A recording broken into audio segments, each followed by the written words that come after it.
that he is living in, or that he is living under, or that he is experiencing. Because people have a tendency of always wanting to distance themselves from everything that is wrong. But I said that with a very good intention, with the intention of trying to help you realize how much you have also contributed to the establishment of wrong governance. Yes, it's a bitter pill to swallow. Indeed, Father. But that is the truth. We are contributing in so many ways, starting with the contribution that is so deliberate, where you get to choose a wrong person, a person that has never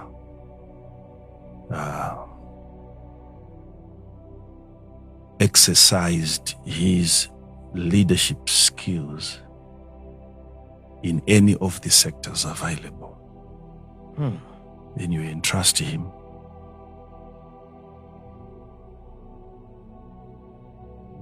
with a position that requires a validated qualification, a position that requires experience. And a man without that experience finally gets a position to rule and to reign over you with your consent. The consent comes in different forms. If you allow me, I may have to address that because I'm looking at the length of the answer. It's quite long, but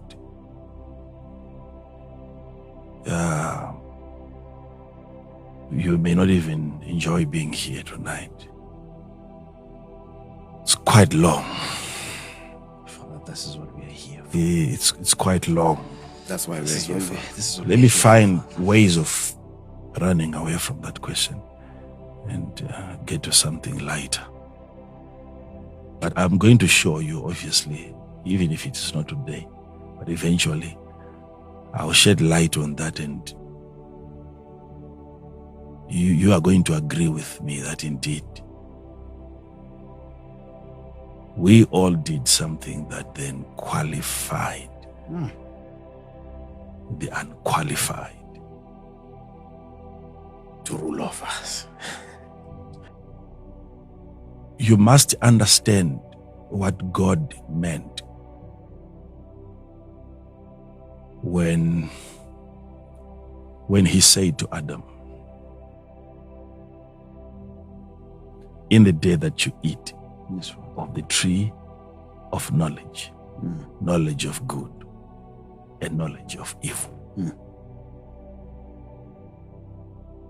you shall surely die. Yes, Father. And when God said that, I helped you see what then happened as a result of that declaration by a God who is not a man, a God who cannot lie. And the reason why that God cannot lie, it is because that lie will immediately become a reality. Even if he tries to lie,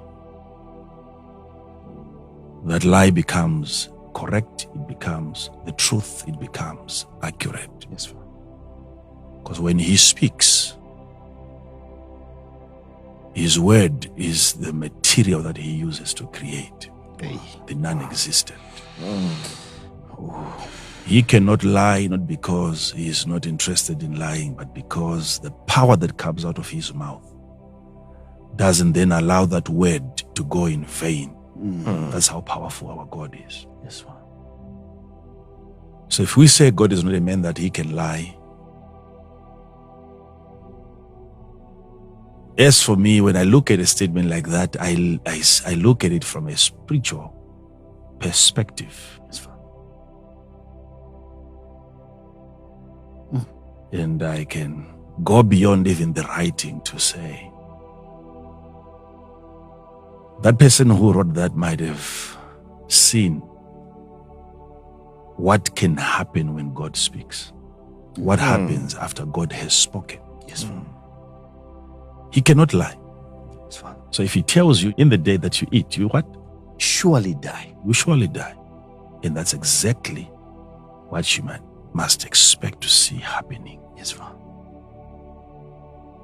Because then what is more deadly and what is more dangerous, apart from the tree of knowledge, is the word. Who spoke, who said that you die in the day that you eat. So it is no longer the poisonousness of the tree, but the intensity of the word that commanded you not to eat.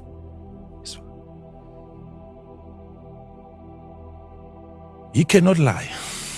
How do I know that he cannot lie? I'm just thinking. Maybe when he said, "Let there be light," what he was trying to do is to lie. And then what happened? And then There was light. He cannot lie. Because that statement was a lie, considering the prevailing darkness on the face of the deep. Oh, yes. Opening your mouth and speaking light, that's a lie. That's exactly what he did. And the light appeared. Let's say in his attempt to lie. He cannot lie. So having such a God warning you not to eat, and then he tells you the consequence, the price, the penalty of feeding on such a tree. He says, you die in the day. And then I dealt with that some years back, trying to show you how that happened exactly as the Lord had spoken. That he had to die in the day that he ate. Because we all know that Adam ate 930 years. The Bible declares him dead. He died.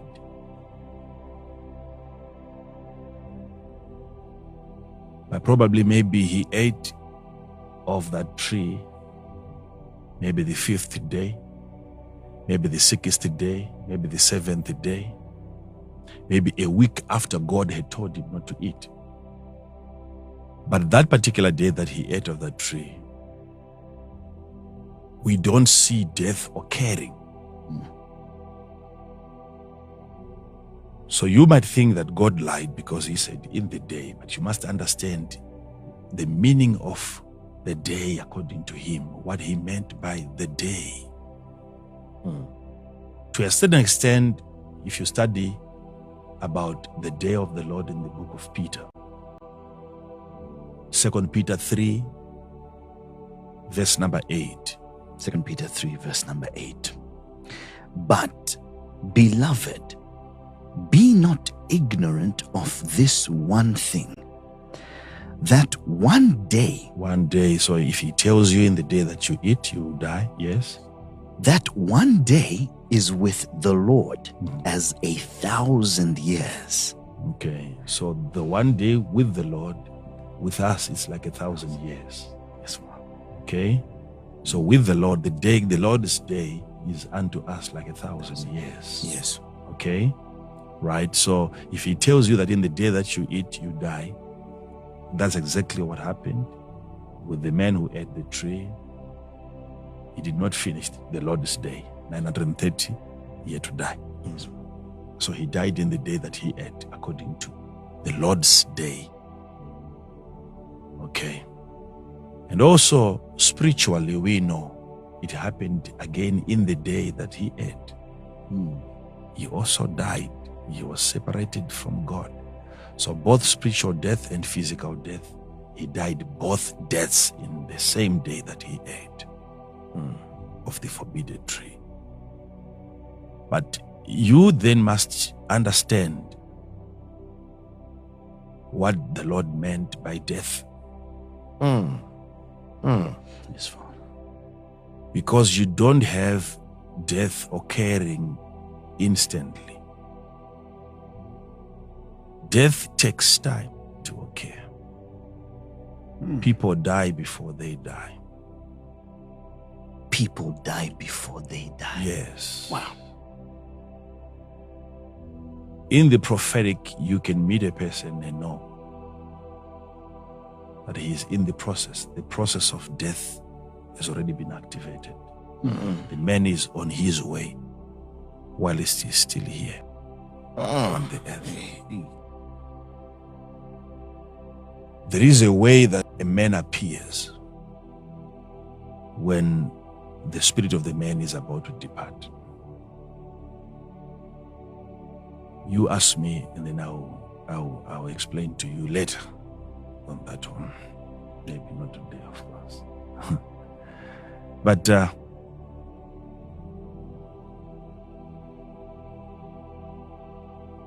death was already at work until the man had to finally die.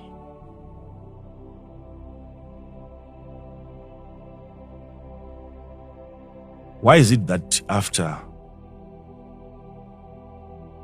the man ate of that tree, God comes, what he then pronounced over them was not death? You must understand there is something that you're not seeing when he said you die in the day that you eat.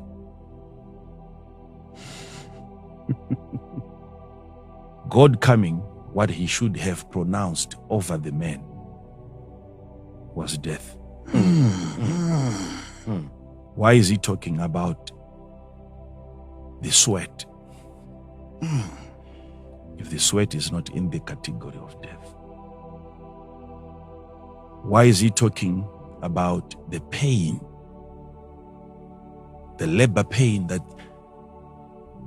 Eve would have now to undergo by reason of that disobedience? Why is God promising them children, that you would give birth to children? Let me remind you, God had told them that in the day that you eat, you die. What they're supposed to be doing now is dying, not giving birth.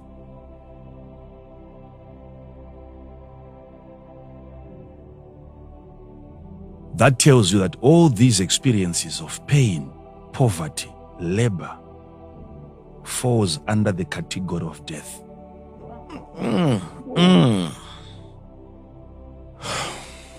So, let me drop this. I don't know if you can get it. I don't know if you can swallow it.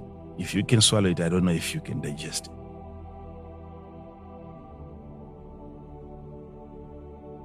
Isn't it strange that a man and a woman that are now dead according to God, they go on to reproduce? Because if God cannot lie, if death is already working in them, and they go on to have intimacy, and a dead woman conceived, and she became pregnant, and a dead man was able to impregnate a dead woman. At the level of death, still there is production. at the level of death, still there is multiplication. The death will not manifest in the numbers of children. The death will manifest in the quality of the children.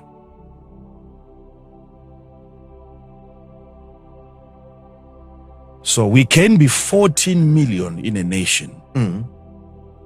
It's a manifestation of just the multiplication of a fallen man. If you want to see the life, you see the lifestyle of the 14 million. Now, I know it's very hard to understand, but I'm saying, if he really died, if she really died in the day that she ate, from the day that she ate, that same moment, there was a downgrade that occurred. Yes. There was a demotion. Now, I told you before that the instruction given to Adam by God to multiply and feed the earth, the Adam that God said, feed the earth, and the Adam that then filled the earth are two different Adams. Yes, Father. I said that Yes, before. Father. Yes, Father. I have to keep on repeating some of these things because God gave Adam an instruction to multiply, to reproduce, and fill the earth with his kind, the obedient Adam. And before he produced himself, he then sinned. Then goes on to fulfill a commandment given to the first Adam, who was obedient, a sinless Adam. So when God said multiply and fill the earth, he was talking to an upright man before he fell.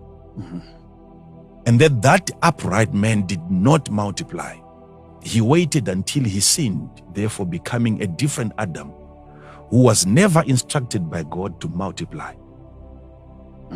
So had Adam multiplied himself before sin, we're going to have a different generation. Yes, Father. Then he goes on to obey God, one instruction after disobeying another instruction. One instruction that he obeyed is multiply. After disobeying an instruction, do not eat.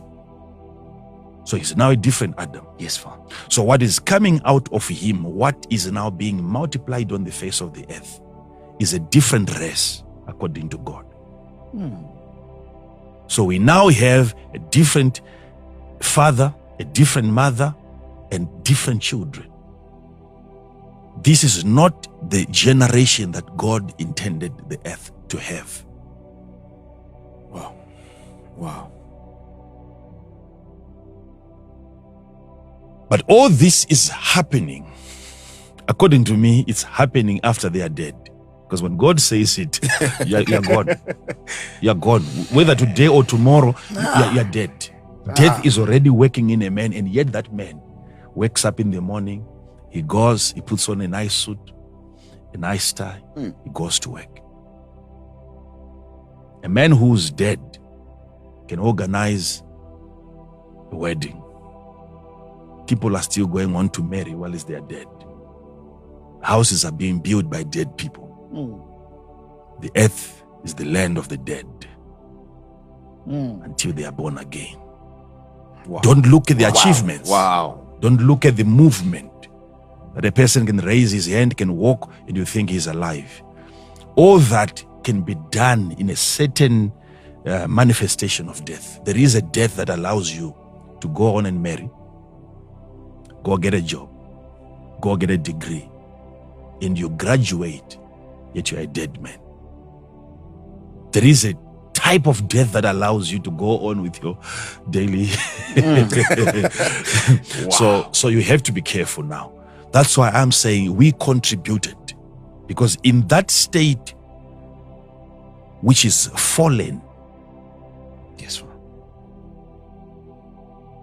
you then deserve a fallen leader.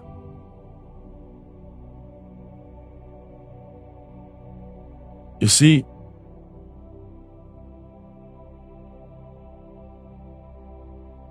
Let me. Please, Father, let me not- please, Father. Please help us, Father. Please help us. Please help us. I'll touch that in detail not today because Father, please. Father, please. see what the Lord said about the angel. Yes. Because there is a leadership. Israel.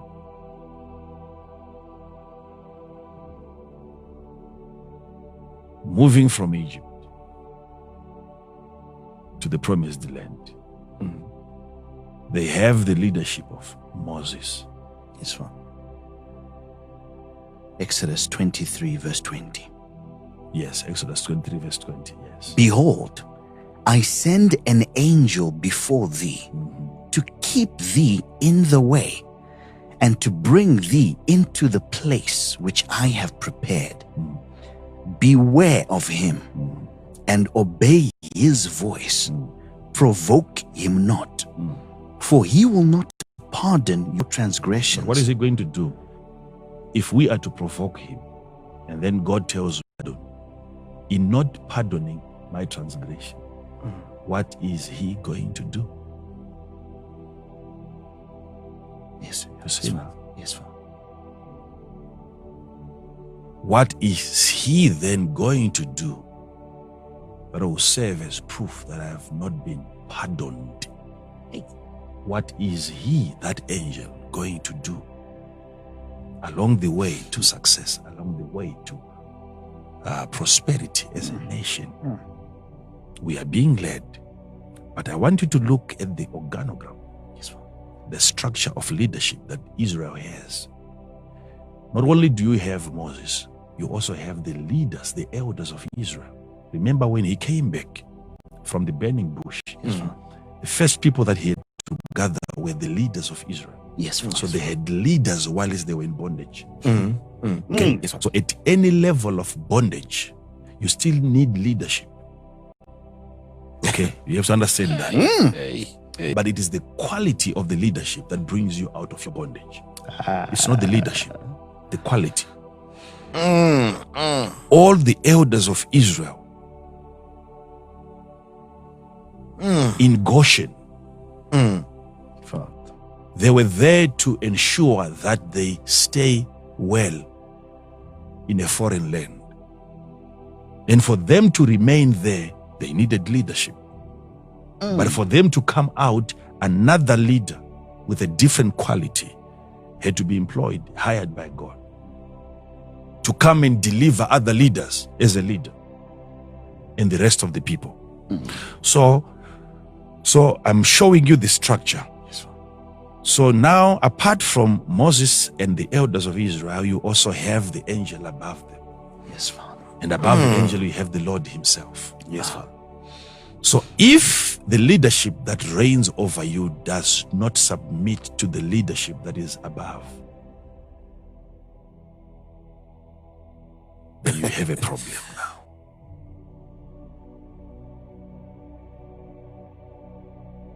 That is the first qualification.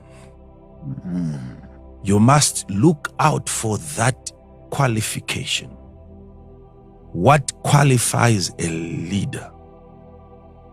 First and foremost is the fact that he also is being led.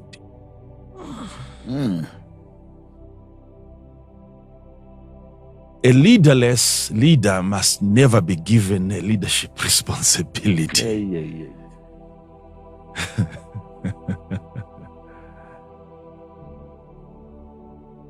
Does the leader have a relationship that is intact with the superior leadership, which is spiritual, above?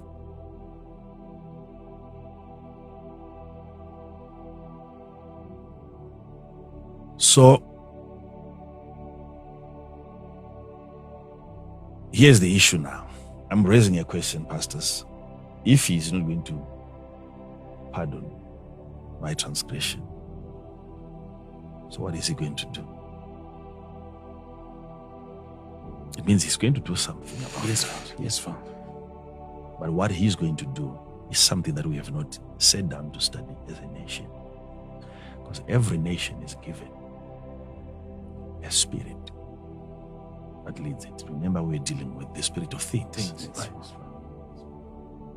So, what needs to be done is for a committee to be set up which is able to identify the spirit that governs that particular territory.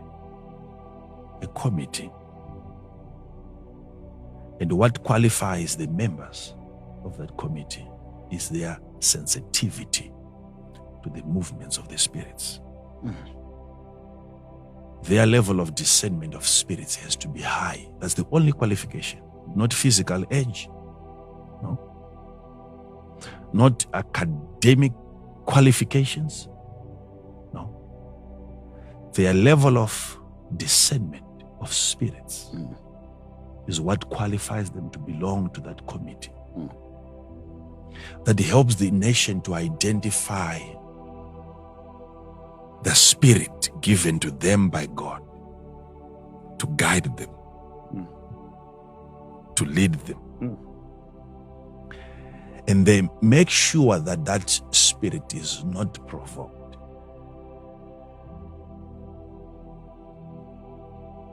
This is just midweek service. We don't have to say much, but hear me. There are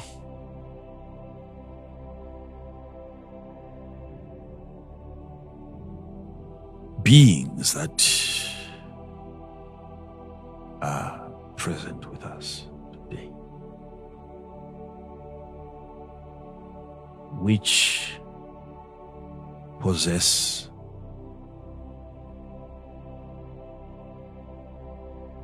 flesh that is called strange flesh.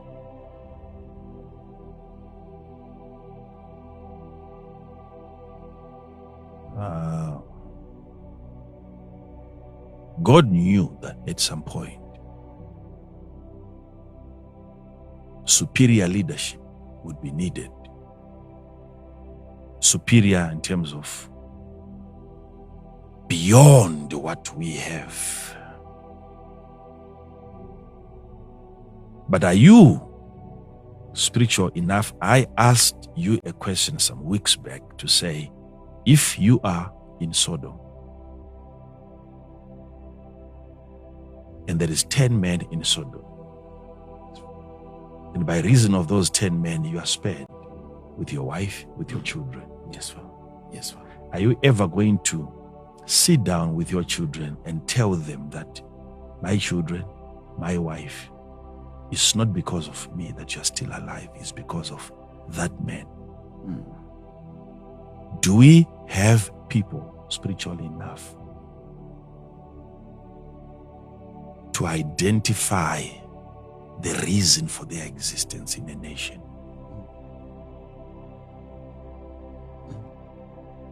Because if you don't have a currency, you're supposed to perish as a nation. If you don't have rain, you're supposed to perish as a nation. If you are not physically equipped enough in terms of weapons, you're supposed to perish as a nation. But if you don't perish, then you must give credit to something else. What is that? If that something is not a who?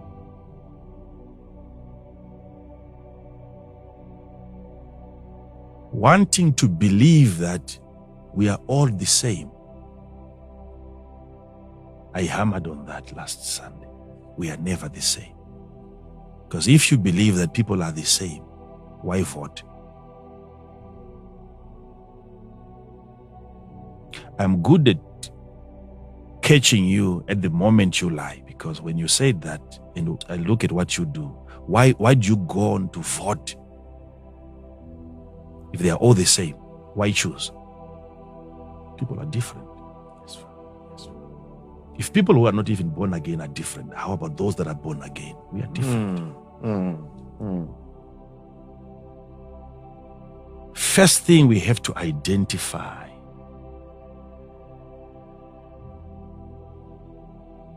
the spiritual leadership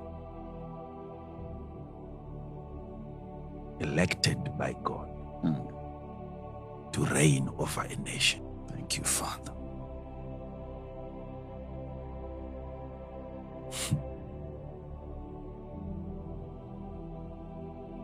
Who is the man that God himself voted for?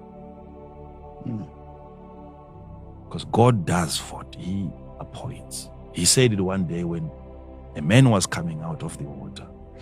The heavens opened and he said, "This is my beloved son, in whom I am well pleased. Obey him." He repeated the same at the transfiguration.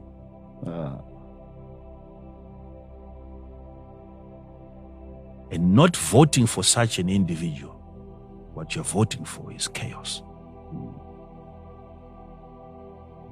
Where is Jesus in a nation? Where have you placed him? What's his role? Is he considered? Is he consulted? Who is he in a nation? Where Jesus is placed,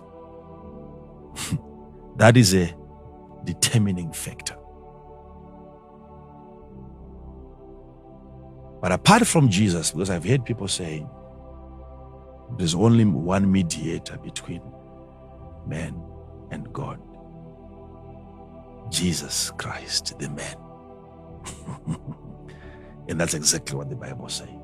He is the mediator between God and man. There is Jesus. Apart from him, he says, "I am the way. No one gets to the Father but by me." So he is the mediator. He stands between God and man. But what people underestimate is the mediation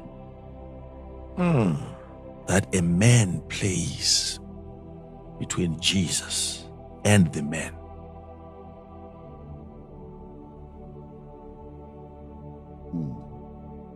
The one mediator between man and God is Jesus.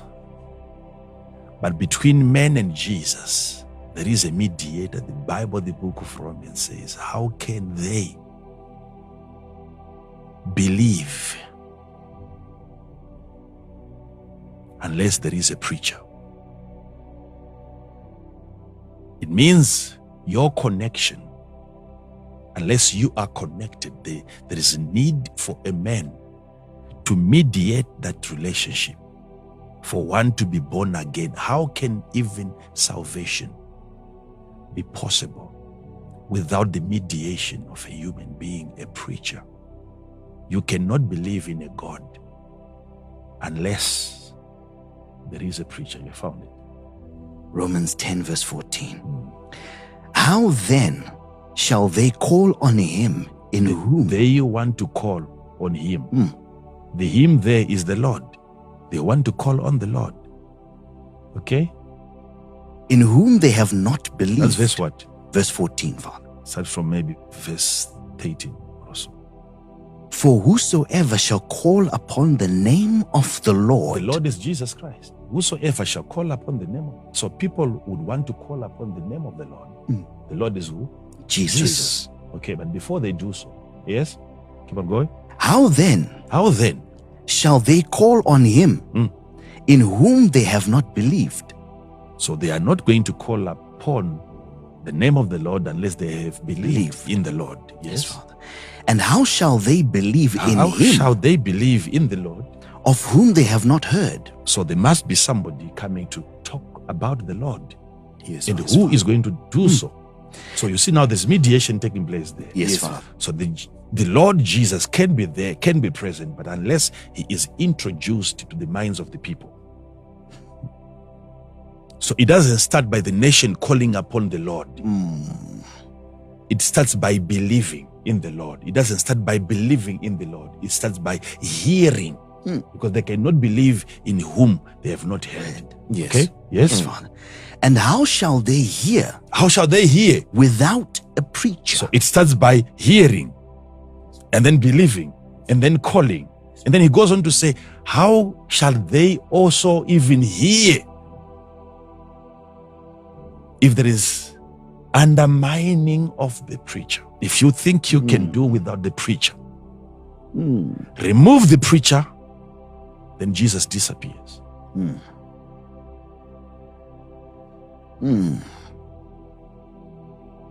So there is that mediation that people don't understand because of their lack of spiritual maturity. So who is this man mediating?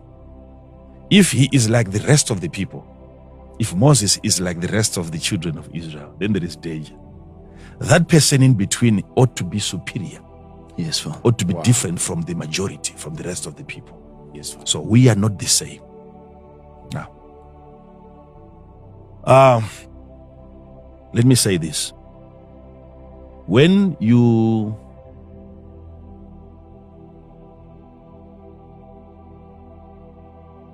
walk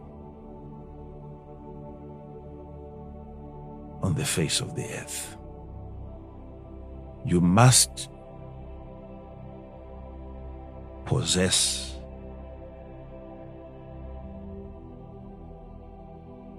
qualities of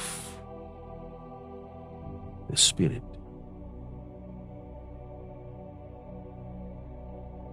And you must make sure that the qualities that you possess are active. Because they are beings, I'm bringing it again, present today, dotted around different places. Beings that you may find in places where there is not even life, yet you find an individual there.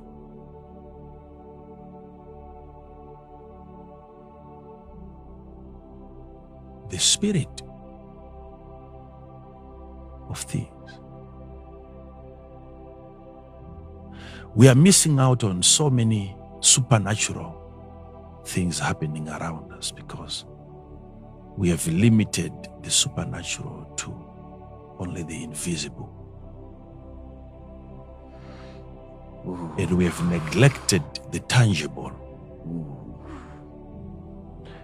And we have undermined the physical because we lack spiritual discernment of the spirit. Undermined the physical because we lack spiritual discernment. Yes. I think what you want to ask is, why should you spiritually discern a physical thing? Yes, yes, Father. It is because of the spirit of the thing. Everything has a spirit that calls for spiritual discernment for you to know the purpose of the thing. Okay, hear this.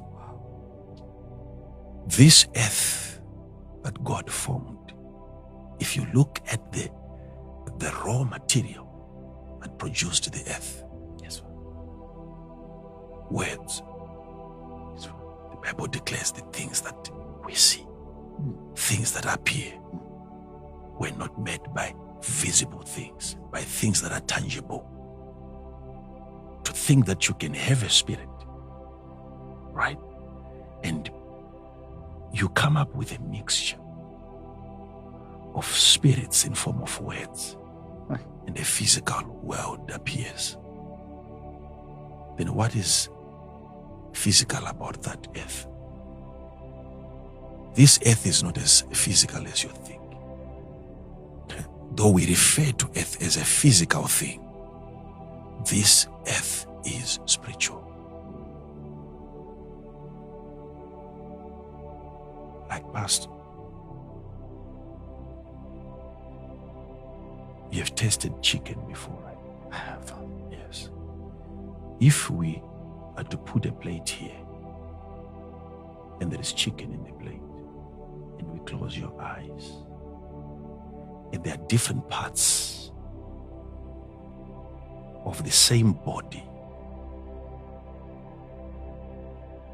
do you have the ability to pick a liver, test it, and know this is a liver? I do, Father. You can tell, right? Yes, I can. Without seeing it. Yes.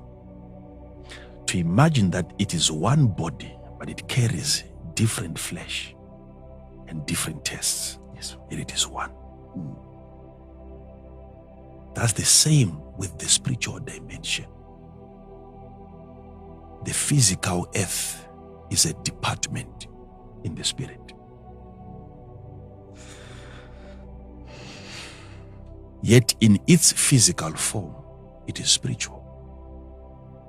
In its physical form. Yes, it is spiritual. When God created the spiritual world, within that spiritual world, earth was formed. If you want to understand why I'm saying so, it is because even if you look at the globe, how it is rotating, there is no physical foundation that you can see. Around it is the spirit. Yes, Father. Yes, Father. What sustains, what keeps it in place, if it is not at the center of the spiritual dimension? It's a body part that God made visible to the physical man. And yet it is spiritual. It is spiritual. It is spiritual. So that if you want to have a different test of the spiritual dimension, you visit the physical dimension, which is also spiritual. It's a part of the spiritual body. Now, Father, for us, it's taking a bit to sink in, honestly, Father, because you are challenging our very definition of the term spiritual. We've always thought if it is spiritual, it is intangible. Yes, it can be seen. Physically, it can't be seen. So to then settle it in my mind, Father, that the earth that I'm standing on, that we're sitting on at this very moment is spiritual. yes, it's because there are spiritual things that are in physical form. They are allowed to appear. You see, the problem you have, people, is that you think if it is spiritual, then you don't have to see it. Yes, Father. Okay. That has been the challenge, Father. But then how are you going to appreciate the spiritual if you are not supposed to see it? Because the moment you see it, then it ceases to be spiritual, because you are saying if it is spiritual, you don't have to feel it, you don't have to touch it, you don't have to see it. The moment you see it, you say it is now physical. Yes. So how are you going to appreciate the spiritual if it's not supposed to be seen? How do you appreciate it without seeing it physically?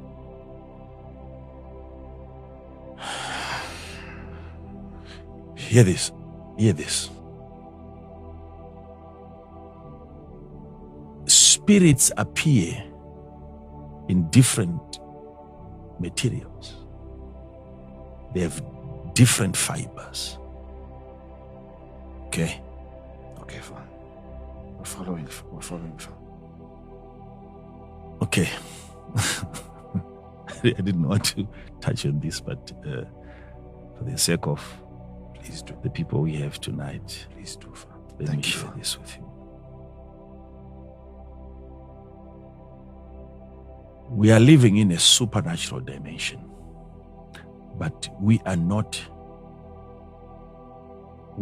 cognizant to the spiritual activities taking place. That's why right now the problem you have of limiting the supernatural only to the invisible is that when then the supernatural materializes, when the supernatural manifests in a form that is physical, you would then call it physical. and you lose the joy of celebrating the manifestation of the supernatural. Because it has now come to a realm that you think is physical. Yes, Father. But if you are spiritual enough, you may rejoice over the physical, because you know this is a materialization of the supernatural. Oh. For instance,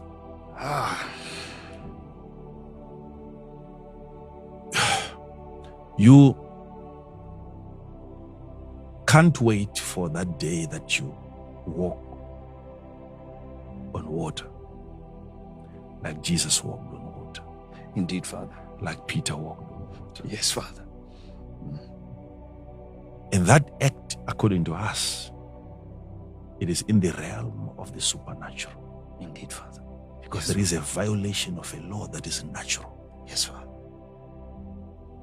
And walking on water and not sinking, it is a miracle to us.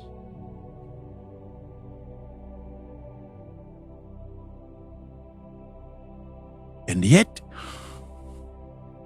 walking on a dry ground and not stumbling and not falling is also a miracle, given the obstacles, traps on the earth that you can't see. I shouldn't have said that because you didn't get it. What you think is a miracle, which is walking on water, you can't wait to do that before you celebrate that God is using you. And yet, walking on the earth, you must have an understanding of the obstacles, In which form? pitfalls, traps on the earth today by Materialized. reason of the devil. So many attacks right now, wherever you go on the earth, the devil is after you. Walking a kilometer without falling, it's a miracle worth celebrating. You can't wait to walk on water, and yet walking on the ground today, what is sustaining you and maintaining your balance is the supernatural. You are losing out on so many activities because you think they are physical.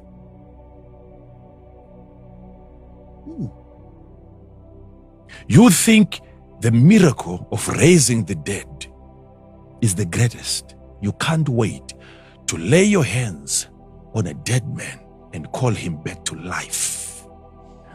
Yes, And Christians would celebrate that miracle because to them it is the ultimate. He raised the dead. And yet we undermine giving a living person a purpose. Because we are good at bringing a dead man back to life and then giving him the reason why he has been restored. There is no such a ministry. So easy to raise a man who was dead, and once he is back, he comes back to suffer. There are people that have been raised from the dead, and you wonder, you look at their life, you wonder, why did God even bring them back? This is revolutionary, Father. People that have been raised from the dead today, they are doing nothing to change their society, nothing to change their families. They are also being helped today.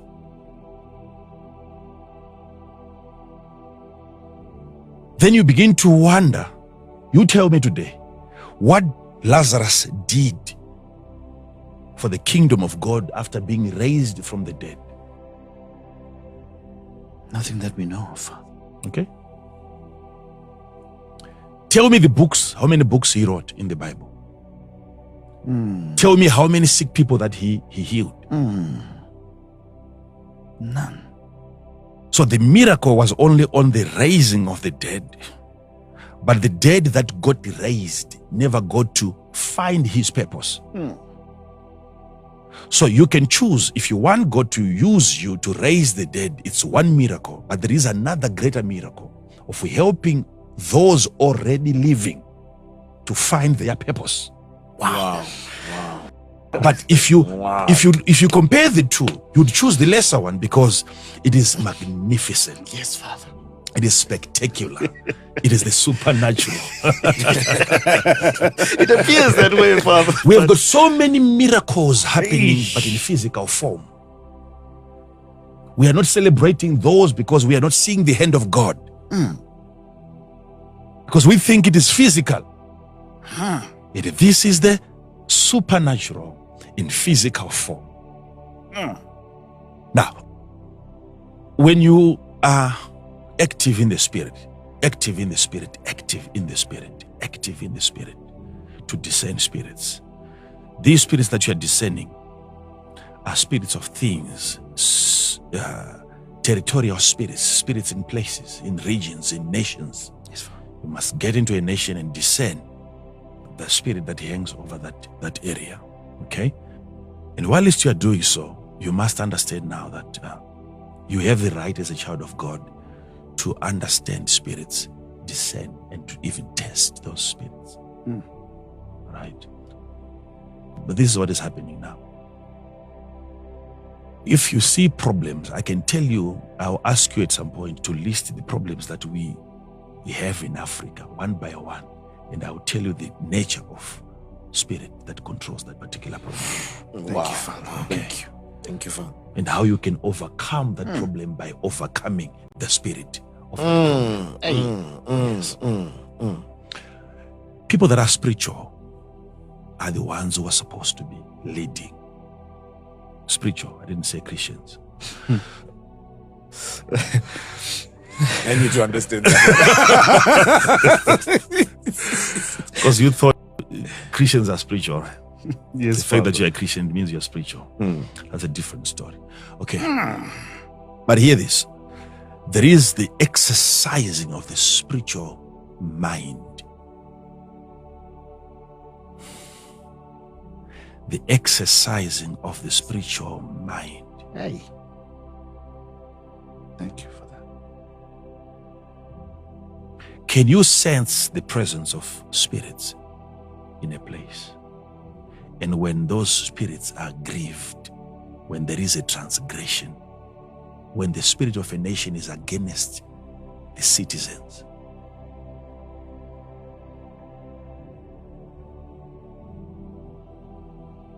if you are not careful, that spirit of that territory can actually influence your decision.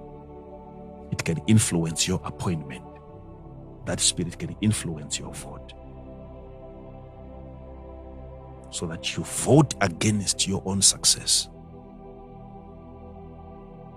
What does that? I don't want to get, I promise not to get into that. Let me come back to this physical dimension that we think is non-spiritual. The earth. This is why I'm saying, if I tell you that the earth is spiritual, then you are left with only spiritual people qualified to rule on the earth. Given the spirituality of the earth, Yes, sir. the spirituality of the earth calls for spiritual leaders.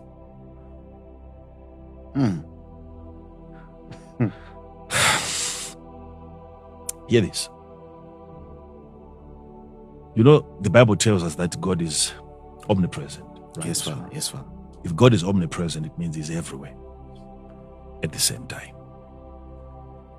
But not much has been done in terms of trying to find out how omnipresent is God. He is everywhere at the same time. To what extent?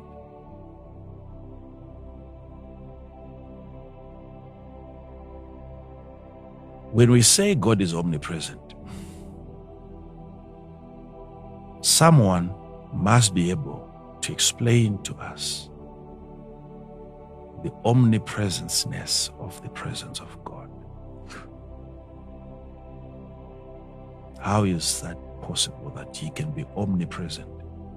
He can be everywhere and still be in a non-believer, and the non-believer is not born again, and yet God is present in him. How do you explain that?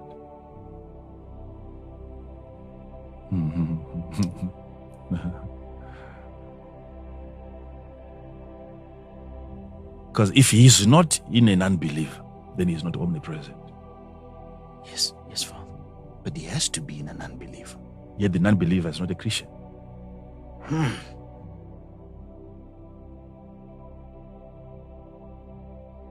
When God is, when we talk about his omnipresence, there is the part that, so many parts. Let me explain just one part. One part. Apart from him being everywhere, apart from that, because he is, apart from him being everywhere, in things, in people, in places, he has also established a system that ensures his omnipresence. A system of representation, where in every place there ought to be his representative. That by having the person that represents him or the thing that represents him in a place, you then have the omnipresence of God. Not by reason of having God in a place, but by reason of having a thing that represents God in a place. Okay? Hear this.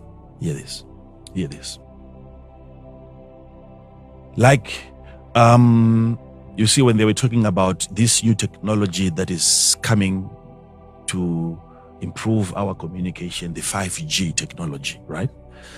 And the greatest cost that they are going to incur is in establishing the towers. Yes, okay? Yes, Father. It has to come with towers. Yes, Father. And they were saying the difference with this one is that it requires more towers. Yes, Father. So after maybe 50 meters or even 100 meters, you need another tower. Yes, Father. Unlike the one that we have, the 4G, right? Which means we are going to have our place littered everywhere with those towers. The reason why you must have a tower here and after 100 meters you have another tower, it is because of the effectiveness. Let's say you have a tower here and you have a tower over there. They have a way of measuring the effectiveness of the tower, and now they know from here, when we get to this area, the people over here are no longer covered by the influence. So they are measuring the omnipresence of the tower. Yes, Father. So before the intensity of the tower fades away, there's need for another tower to take over. Yes, Father. From where this tower is ending, Yes, Father. then another one takes over from there. So when you have 20 of them, this entire place is covered by 20 towers. Yes, Father. Hear this. But in between, you don't have towers. You have the influence of the towers. In between. Yes, Father. I hope you're following. We'll In between. Because you must have open spaces, driveways, houses in between. Yes, Father. Okay? Yes, Father. Right. But that entire place is covered by the omnipresence of the towers. But the towers don't have to be everywhere. It has to be in one place and then influence a range. Yes, Father. From where it ends, there must be another tower that covers another range. Yes, Father. And ultimately, the tower is not in every place. It's in one place surrounded with a radius of maybe 100 meters or 50 meters. Yes, Father. Okay? Now, you must understand the extent of God that makes him omnipresent. Okay, Father. And not him being everywhere. And yet his influence being everywhere. Okay.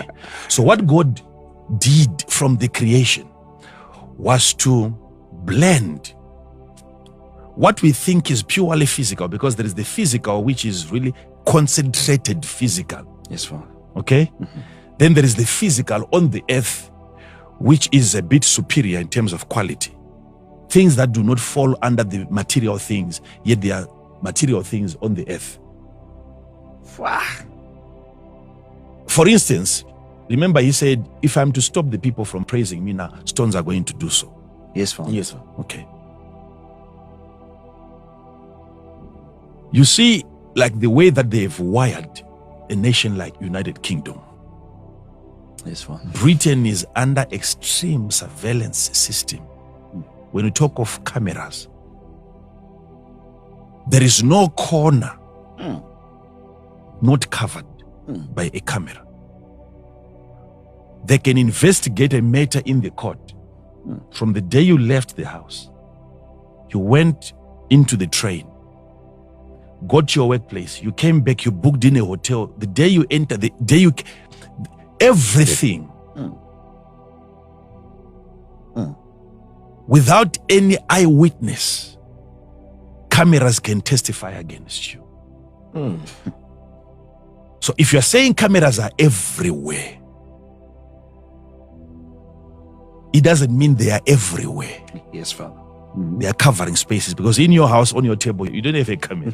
Yes, Father. But the moment you come out, so they have made sure that when you get to the blind spot where one camera ends, another one has to pick you from there and accompany you wherever you go.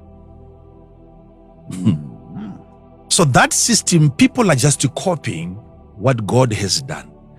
The same thing that God did when he created this earth. There is so many things in the forest right now that do not belong there, which are there to represent him. This God that we are serving is being represented by so many things that we think are things that we think are stones that we think are just stones, and trees that we think are just trees. And yet some of them are a manifestation of God. A manifestation of God, not in human form, but in a tree form, in a mountain form, in a river form. Rivers that we think are rivers, and they are not rivers. I wish I had time to explain that. Father. So you can have trees in the forest dotted around the entire forest. What those trees are doing there is not just to give you oxygen, recording information. To an extent that you can't have a place where you can go and commit sin and nothing reports you to God. There are things that give God information, and those things are not even human beings. They are programmed to memorize, to store data. So, this is why people go to strange places where you can't even find them in the middle of the night, and yet what they do there still follows them. Wherever you can go, whether it is fornication under a thick forest, there must be something in terms of in nature form, which is seeing what you're doing and recording everything that is taking place. And that thing is there to represent the omnipresence of God. God is everywhere by reason of something there that represents him. I don't know if you So if you're spiritual enough, you can walk in the forest and be able to sense the spirit of nature. And you can pick this tree here is not like the rest of the trees. It's here for a purpose. Wow. If you think it's just people who can record information or no. You have to think again. Remember, there was a tree in the garden. The tree of what? Knowledge. So there was knowledge in the tree. Information. There are trees that carry information.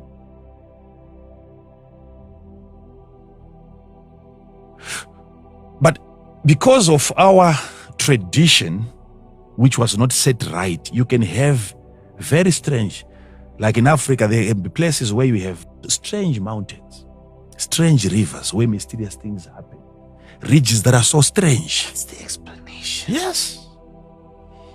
And people think maybe it's because of bad spirits in that place. You know, if the spirits in in those places are that bad, you must be allowed to do bad things in that area. And yet most of those places you are not even allowed to say bad words. Bad words, yes. Yes, Father. That tells you the nature that something good manifests in this place. You will have fruits in those places. Yes. That are so big, and you're told, when you see such a fruit, don't be amazed. What makes you be amazed is because what you find in such a place is different from what you see in another place. Yes, yes, because of the intensity of the presence of the Spirit in that place. The spirit of that thing in that place. In that place. So these are places and locations that are there to represent God. Therefore, establishing the omnipresence of the presence of God, not because God is present everywhere, but because everywhere there is something that represents Him. So now you see what I'm showing you. So if God, hear this now, this part I just want to throw it and then we'll move on to something else. If God is omnipresent,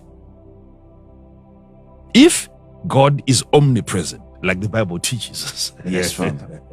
and theologians, they teach us that. Yes. If God is omnipresent, hear this, and hear me very well. There is no way that a God who is omnipresent, meaning that He is everywhere, all at the same time. There is no way such a God can then go on to create something in His own likeness, and that something that He created cannot be omnipresent to a certain extent. If He is omnipresent, and then He goes on to say, what I'm about to make is something that is like me, it means then that something ought to have an ability to be omnipresent to a certain degree. Please explain, Father.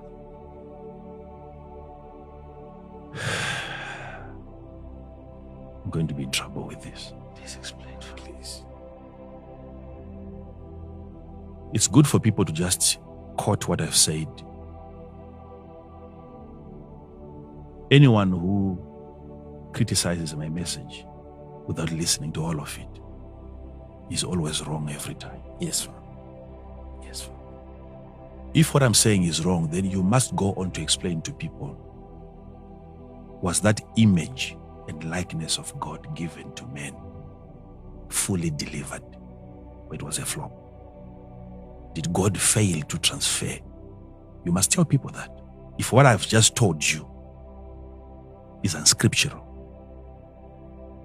then come out and tell people that what God wanted to make that day, He failed.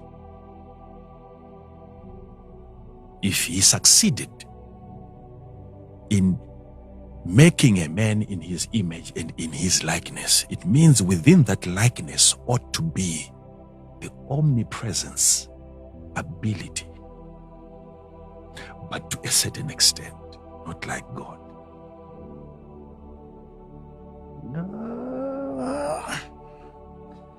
If God can be everywhere at the same time, and then He makes you in that likeness, and then you can only be in one place,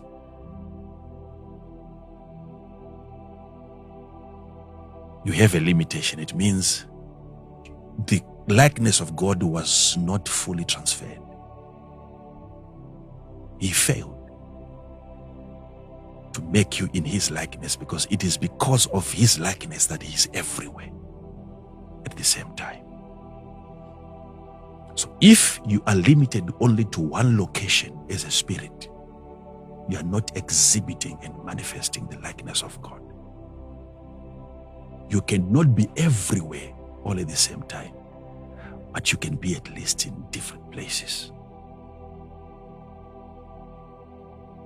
Because you're a small God.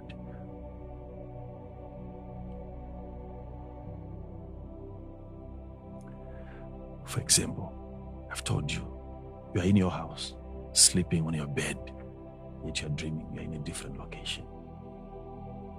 The reason why you are not dying here is because you have a spirit over there, and still you have the remainder of that spirit in you. Yes. You're in two places, two locations. If you're dreaming, you're sleeping. If I get to you, I can see you are breathing. Yes, Father. You're alive. You're not dead. And the reason why you're not dead is because you have the spirit. The spirit is in you, in the body. That's why the body is not dying. And yet you are not present here. You're in a different location somewhere, establishing the omnipresence at your size. That likeness of God in you allows you to move into different places. If you keep on exercising that likeness of God, you can get to a point where what you do there is actually done physically in a dream. When Joseph was sent by his father. Let me say this. Joseph was sent by his father to go and see how his brothers were doing. That's right, Father. And his father said to Joseph, go and find out how your brothers are doing. And the father gave Joseph the location. He said, they are in Shechem. Yes, Father. They are in Shechem. Yes, Father. That's in Genesis 37. Yes, Father. Read verse 12. I want you to hear what the man said, because he was found there. Genesis 37 verse 12. And his brethren went to feed their father's flock in Shechem. And Israel said unto Joseph, do not thy brethren feed the flock in Shechem? Come, and I will send thee unto them. Yes. And he said unto him, come, and I will send you unto them. Yes. And he said unto him, here am I. And he said to him, go, I pray thee, see whether it be well with thy brethren, Yes. and well with the flocks, and bring me word again. So he sent him out of the vale of Hebron. Yes. And he came to Shechem. Yes. From Hebron, he is now in Shechem. Yes, Father. In search of his brothers. Yes. And a certain man found him, and behold, he was wandering in the field. A certain man Found him. Behold, he was wandering. Many people are in that state of wandering. And this wandering is occurring after Joseph had had his dream. Yes, Father. You read from verse 1, you'll see that's where he had had his dream, and then he still wandered after having a dream. He got lost after a dream. But I wanted to see something. Whilst he was in the forest, he left Hebron, went to Shechem looking for his brothers, and he did not find his brothers in Shechem.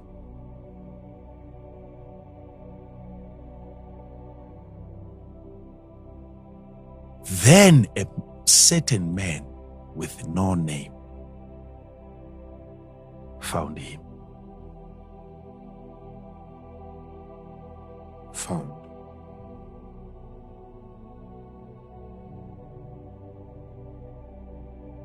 There was no house there.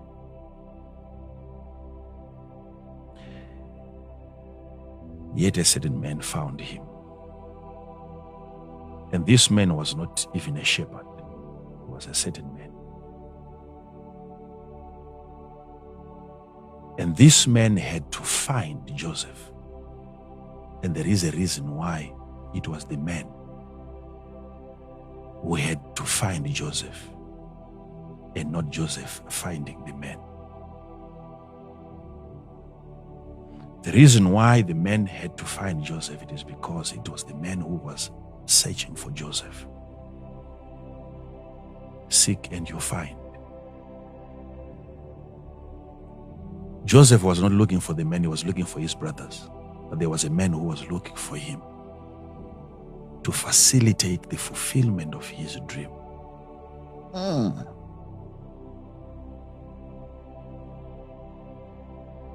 the brothers had to be moved from Shechem to Dothan, because that's where the highway was.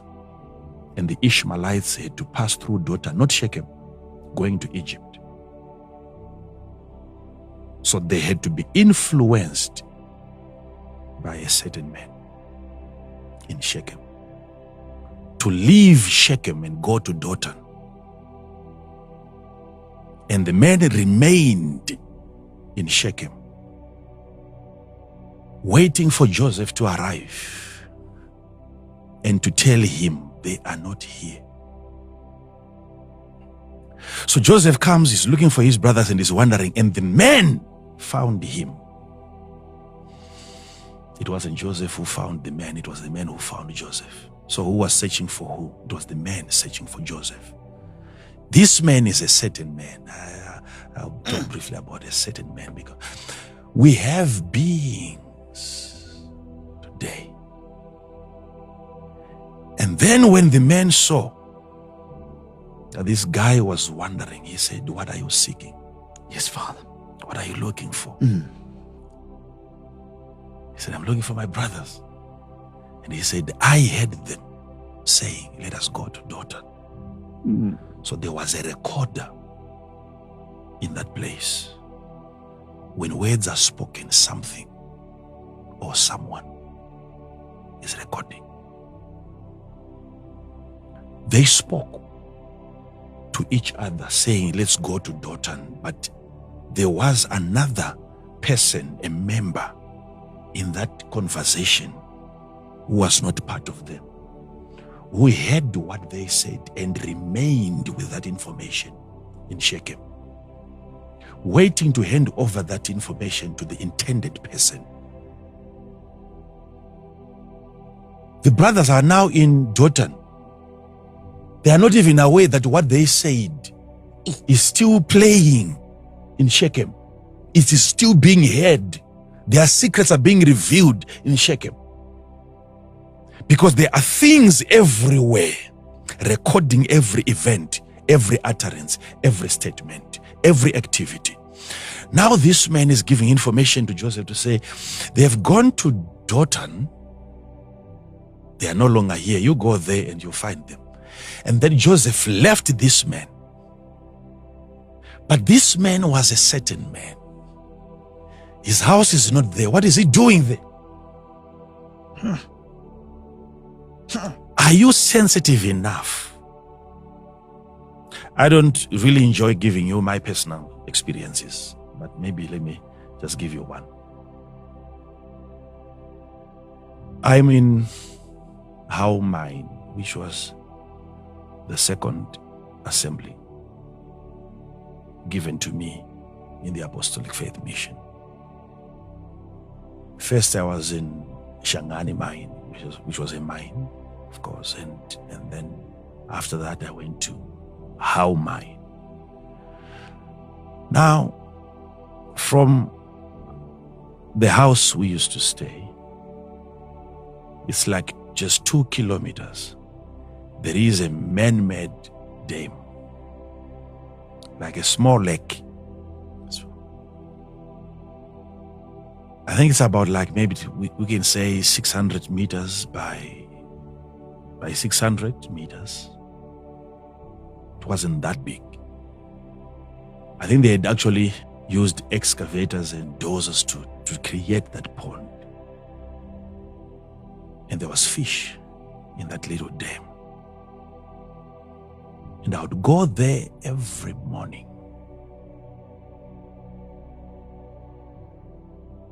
Sometimes I would fish from 8 to 10. Just 2 hours and I'm done. Sometimes I'd go there 7 up to 10. I would sit at the bank of the dam, cast my rod, my line into the water. And the majority of the fish in that dam was actually, I think there was only 2 types. The other was the bass fish.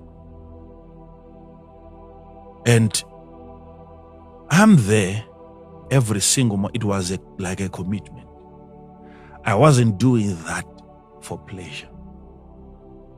we needed something to eat. Okay? So, what I would do then was to go there, fish. By 10, if I didn't catch anything, I would go for prayers. I would move from that place. There is I would say like 3 kilometers or so from that place, and there are people there right now who know about this place that I'm describing. I would then move away from the dam, go up there is a high mountain, and I would go beyond that mountain. There was a little mountain. And the reason why I had preferred that little mountain beyond the bigger mountain was because the location, there was the high density and the low density where miners used to stay, the location. It was like in the valley. So anything on the mountains, you would see it. Okay. That's why I'd prefer going beyond the bigger mountain. And I would go to the smaller mountain behind that larger mountain. I would go there and spend the rest of the day praying. So what I would do is fish for about 3 hours from the bank of the dam. If I catch anything, I wouldn't go for those prayers. You have to hear this. Because then I have fish which needs to be taken back home. Otherwise it rots. You can't spend the whole day in the mountain with food. So if I catch, I go back home. If I don't, then I go for prayers. I want you to follow this. So this day I was fishing from 7. It's almost 10 now. I haven't caught anything, and there wasn't much big fish there because you would have poachers coming in during the night and casting their nets. So it was so hard to catch even single fish in that dam. So whilst I'm fishing, here comes a certain man. He says, "Oh, how are you doing?" I said, I'm doing fine. "Oh, are you catching?" I said, "Hey, I've been here for about 3 hours now. I think nothing is happening here." And then that man, what he did was there was like very high grass, like the weeds that you usually find close to the river. Then he stepped on one of the weed, very, very huge like this. And then he stepped on it with his shoes, and then he sat on that. So whilst he was sitting there, we began to talk. And he was asking me about the types of baits that I was using and so on. And after a while, I said, I think my time is up. I need to go, because it was almost 10 when he arrived. I said, I need to go. I need to go home now. Then he said to me, "Go home." "Why go home? Yet you didn't catch anything. Are you not supposed to go for prayer?" Then I looked at him. I said, "What did you say?" Then he changed the story. He changed the story completely. Then I said, "But are you a Christian? Are you born again?" He said, "I'm not. I don't go to church." Then I said, "But you said," because there's something strange that you said. I said, "I'm going home now, but you said you can't go home. You have to go for prayer because I didn't catch it." Because that's exactly what I do every day. "Is it because you are seeing me every time? Do you work here?" He said, I don't stay here. I don't stay here. But to me, it was strange. Then I began to think, maybe this person stays somewhere close by. Maybe he would see me leaving this place, going up the mountain, or maybe something like that. Then He then asked me a question that I cannot tell you here. When I was about to answer that question, he picked the exact words from my mouth. The exact words.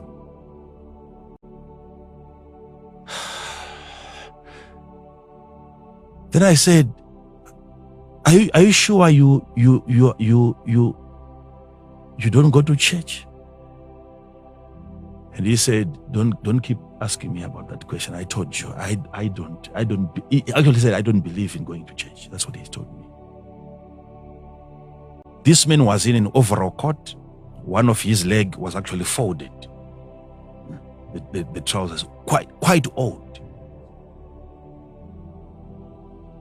So I was now unpacking my rod. You know, it was very, very long, so you would join it in between and then and then I was preparing my thing. I said, now I have to go for prayers. Like you said, I was just laughing with him, like you said. I said, okay.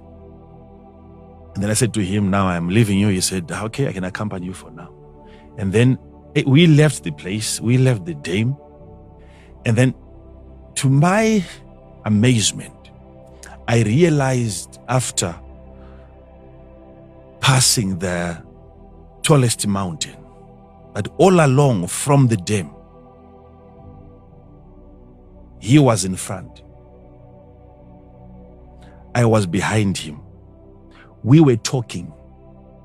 I realized after passing the first mountain that he is the one who was in the front. Leading the way. Okay. Leading the way. So we got to this, after the bigger mountain, there was a small river that was passing by. And then he said, you know this river? This river never runs dry, this river.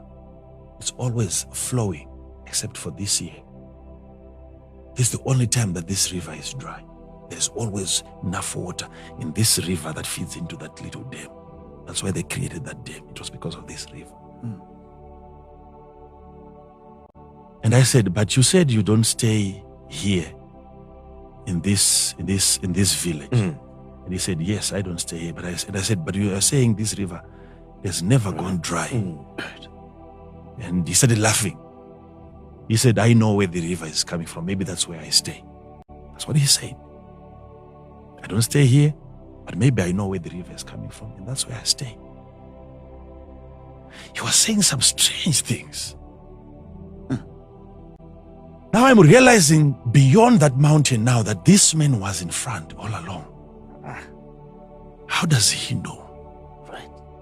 When we got to that place where I would spend most of the day praying, he got there, he sat on the rock. So I said to him, I wanted to know whether he knew. I said, are we still going or you just want to rest? And then he started laughing again.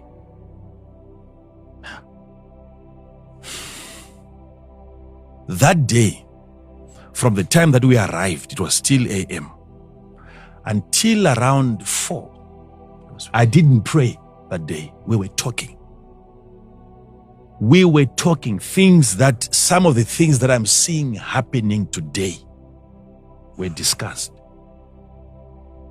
Now when we were done, he took a stick and he gave me another stick, and then he took his and he said, normally when you're going down the mountain, you need to be using sticks. So when we're coming back now, he said, you can lead the way. So we were coming down that mountain and I said, but you're going back. You said you don't stay in the village. Where are you going? I asked him that question.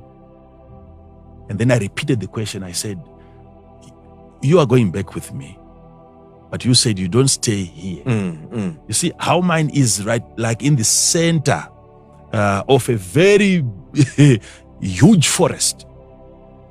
You don't find locations close by. It is almost like getting late and I'm wondering, you said you don't stay in the village, and yet we are now going, all this while we are going back. He's not responding to me. Then at that moment, that's when I turned back, nowhere to be found. I could not find him. It wasn't like the only place where you would have green grass was all around the dam. The mountains, there was nothing, plain open, no leaves, nothing. I couldn't find him. At that moment, I had a rush in my body. It was like my head just split. The pain was so terrible. I had goosebumps all over and my hair just stood up like that. I couldn't see the man. How I came, I lost the stick that I was carrying. I came down that mountain, shaken. It took me days to recover from that experience. But the following day, though I wasn't feeling well, I said, was that a vision? Was that a dream? What was that all about? I had to go back to the dam. I went back to the dam. I had to look for that place where he sat on. The grass was still in that same shape, folded. As a sign somebody really was sitting there. And from that place, imagine, pastors, I followed the footsteps. I had to follow those footsteps to this exact place where we spend the day. I was seeing my foot and his foot. We were together. But then I said, this man, I have to find you. Finding his feet, even mine, coming down that mountain, I couldn't. Because I wanted to know, how did he just disappear? So I could see his foot going, but coming back, nothing. I didn't find anything. Then I knew this was a certain man. The following day, though I wasn't feeling well, I said, let me go back and fish. If I tell you how many types of fish that I caught in that little dam, you won't even believe it. You won't even believe it. Types of fish that they've never found in that dam. 2 days after that experience, I went back to fish. Though my body was so weak. They are masters, these people, when it comes to disguising themselves. They are bodies. People that appear to be physical on the earth today, who are there to govern territories.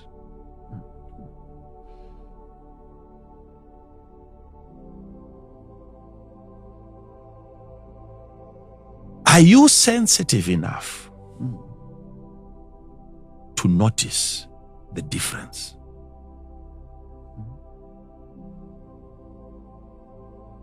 The Bible tells us that you should always entertain strangers. For some entertained angels, unawares. Whoever taught us that angels have wings wanted us to miss them when they appear.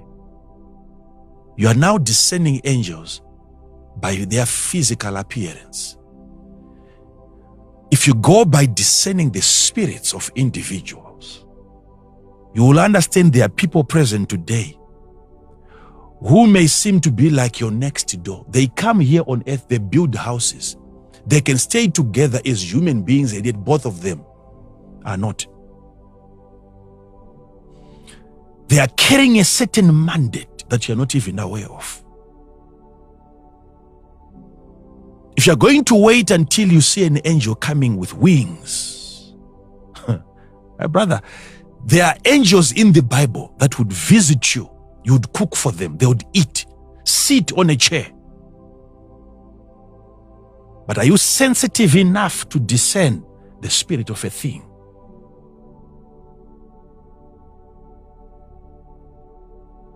They put on form so that you don't even pay attention to them. Things that I was told that day, I've watched them happen. Those experiences, if I start getting into my own personal experiences, I won't even get into the Bible. I remember sometime, very young in the things of God, even before I was this excited about spiritual things, in a vision, praying, a scripture was written with clouds, and I saw the book, I saw the chapter, and I saw the verse. It was written actually verse. Then I went to my pastor back then, and I told him, I saw something that looks like a chapter, like a Bible verse. And the reason why I thought like it was a chapter is because it was written verse. That's the understanding that I had. And I said, but the book, I looked for that book in any Bible. I'm not finding that book. But there was a verse. Is there anything, a book like that comes with the verses? He said, what was the book? And then I told him the book, the chapter, and the verse. For all information, he started laughing at me. He called me out by name. He said, "Man, you now reading Apocrypha." He was laughing at me. There are so many things about this God that we are going to find out later, which are not there in the Bible. You must know that the men who wrote the Bible were the ones inspired, not the ones that compiled it.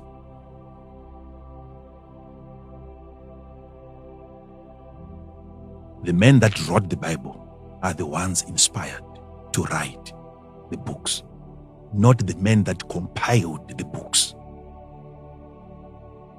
They had to put together something that was systematic, easy to understand. They left out so many other mysteries concerning this God. It calls for discerning of spirits to locate missing books. Majority of them are wrong, are false. But can you discern the accurate ones and still find God in a book that you don't have in the Bible?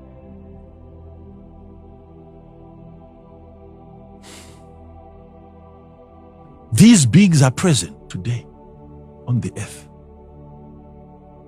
And some of the people that once died years ago, I don't want to get into that. Please, God help me. I don't want to get into.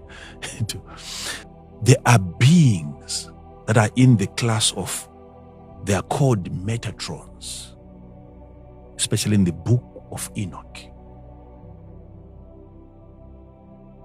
that are in between archangels and human beings. Even this angel that used to lead the children of Israel into the promised land, he is called a Metatron angel. When these ones appear to you, even Enoch himself, he was transformed into that being.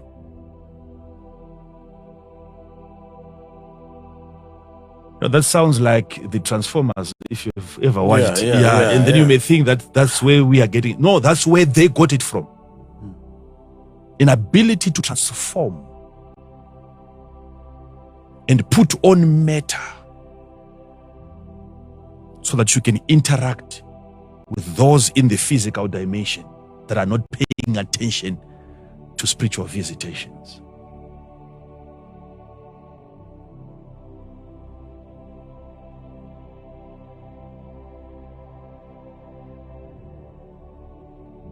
So, who are these beings?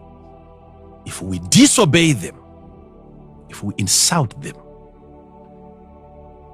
it's as good as Belshazzar, who ordered that they bring vessels from the house of God. He didn't understand the spirit of the things. By abusing the physical, the spirit of the furniture, the utensils, rose up against the entire nation, and his kingdom ended that same night. Failure to discern the spirit of an object. He transgressed. And the spirit of things in the palace fought against him.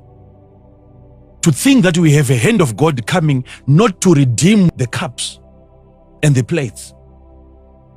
God who allows you to steal something that has his spirit, and then he doesn't come to rescue those cups. They stay in your palace until you abuse them, and then a hand comes to announce an end to your kingdom. That is why most of the countries, they have been delisted. When nations are being discussed, certain nations are not touched. There are nations that have ceased to be nations because of a transgression against territorial spirits. He drank from the cups that had been separated, cups that Solomon had called God, invited God to enter into those objects. Now there was the Spirit of God in the cups. He said, bring those. When he touched that spirit that day, the kingdom ended. Are you aware of such beings in your country? That is the issue now. You must know people in your territory that should never be touched.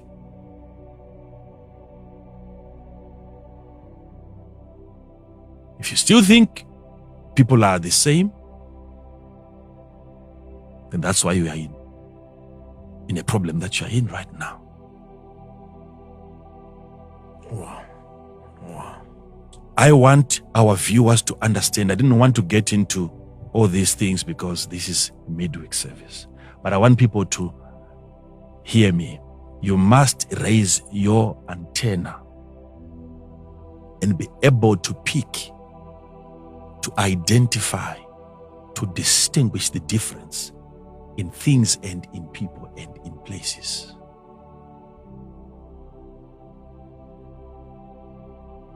We are here for an assignment.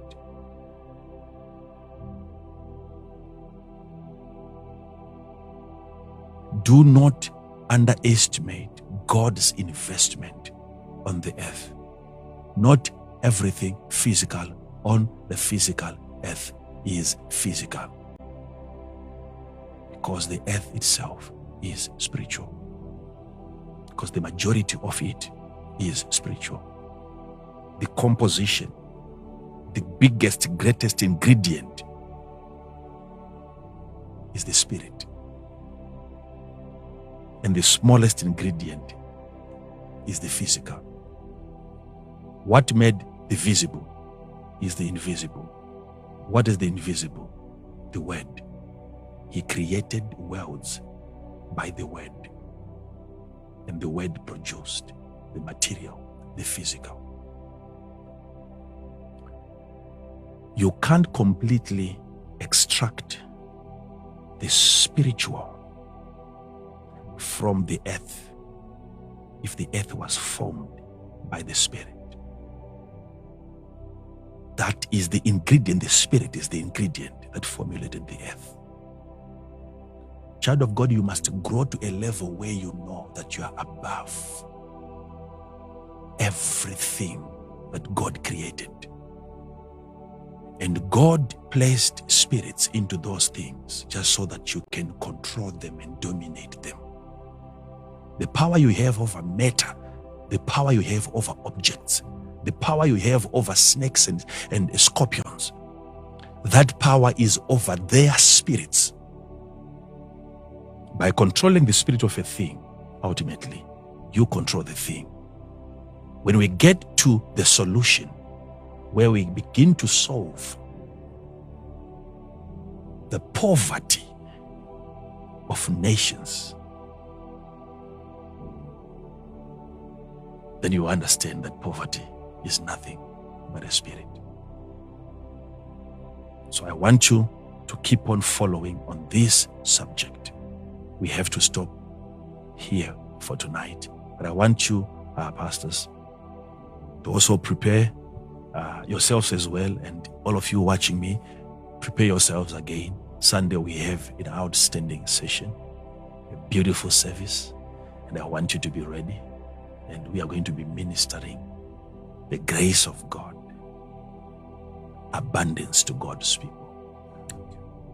As long as you have been obedient, I'm telling you, my brother, my sister, you are in for the greatest surprise of your lifetime. Things that you have never even prayed for. God will do wild things that are beyond your imagination. Whatever you asked God for was small compared to what the Lord is about to do. And make sure that you are open up, ready to receive, because you will be receiving this coming Sunday. But for tonight, we have to let the people go. Thank you, pastors, for having me. Thank you. My Father, I think like what Pastor Kwarambo was saying, I think this is one of the first messages that I've heard him from the beginning to the end, where he says, I'm following.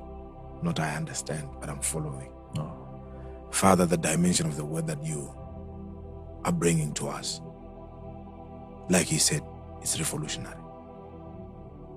Discerning the spirituality of the physical. My Father, in theology, I believe this is a turning point. Because what you have done is you have extended, let me call it the boundary of thought, which was a limiting factor in us understanding spiritual things.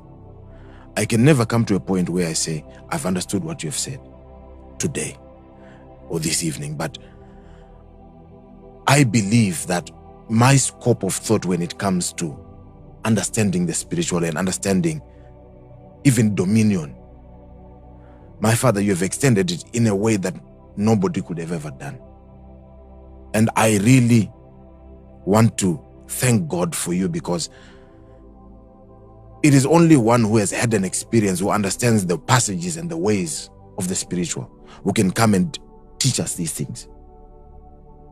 My Father, indeed, this is coming from a season of partnership. Thank you for giving us that opportunity, and thank you for giving us this word. And I kindly ask you to give us the grace to understand. Thank you, my Father. Thank you, my Father. Father, we are just overwhelmed, Father. We are overwhelmed, Father. We are overwhelmed. Thank you, Father. Oh, wow. We are coming out of partnership. And this Sunday, we're getting into another special time. We believe that what we're about to receive now, what we're receiving now, is of a caliber that we could have never imagined or thought. This is a visitation. This is a visitation. Till we meet again next time.